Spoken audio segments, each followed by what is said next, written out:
પંચાયતના meeting hall ખાતે તાલુકાની તમામ ગ્રામ પંચાયતના અનુસૂચિત જાતિ અને અનુસૂચિત જનજાતિના સરપંચો અને સદસ્યો તથા સામાજિક ન્યાય સમિતિના ચેરમેન અને લખતર તાલુકા પંચાયતના અનુસૂચિત જાતિ અને અનુસૂચિત જનજાતિના સદસ્યો માટે લખતર તાલુકા પંચાયત સામાજિક ન્યાય સમિતિના ચેરમેન મધુબેન મકવાણા દ્વારા માર્ગદર્શન શિબિર યોજાઈ હતી, જે શિબિરનું સ્થાનિક ધારાસભ્ય પી.કે. પરમારના અધ્યક્ષસ્થાને આયોજન કરાયું હતું।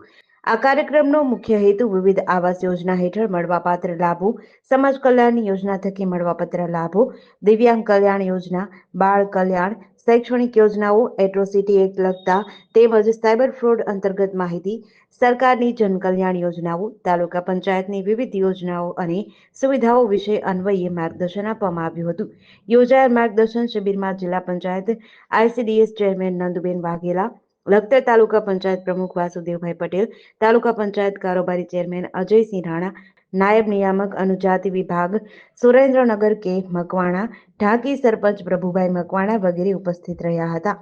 આજરોજ લખતર તાલુકા પંચાયતના હોલની અંદર લખતર તાલુકાના અનુસૂચિત જાતિના સરપંચશ્રીઓ અને ગ્રામ પંચાયતના ન્યાય સમિતિના ચેરમેનશ્રીઓ અને અનુસૂચિત જાતિના સદસ્યશ્રીઓ એમને સરકારની વિવિધ યોજનાઓ એનો લાભ લોકોને મળી રહે એના માટેની યોજનાકીય માર્ગદર્શન શિબિર એ લખતર તાલુકા પંચાયત ન્યાય સમિતિના ચેરમેન બેન મધુબેનના અધ્યક્ષસ્થાને આજે રાખવામાં આવી।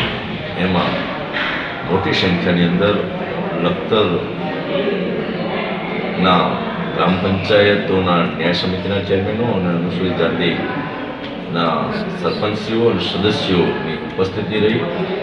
એમાં ખાસ કરી અને સમાજ કલ્યાણના સંદર્ભમાં નાયબ નિયામક મકવાણા સાહેબે એ યોજનાકીય જે માર્ગદર્શન આપ્યું એની સાથે પીઆઈ પટેલ સાહેબે પણ એટ્રોસિટી એક્ટને લગત એ માહિતી આપી। તાલુકા પંચાયતના ટીડીઓ એ પણ તાલુકા પંચાયતની વિવિધ યોજનાઓ અનુસૂચિત જાતિના સંદર્ભમાં છે એ માટેની માહિતી આપી અને આ માહિતી સાથે અનુસૂચિત જાતિના વર્ગનો વિકાસ થાય, રાજ્ય સરકાર અને કેન્દ્ર સરકાર જે રીતે કામ કરી રહી છે એમાં અનુસૂચિત જાતિના લોકો એ સોમાનભર જીવી શકે, આવી જીવિકા રળી શકે એના માટેની આજની આ માર્ગદર્શન શિબિર ખૂબ સફળતાપૂર્વક સંપન્ન થઈ। આભાર।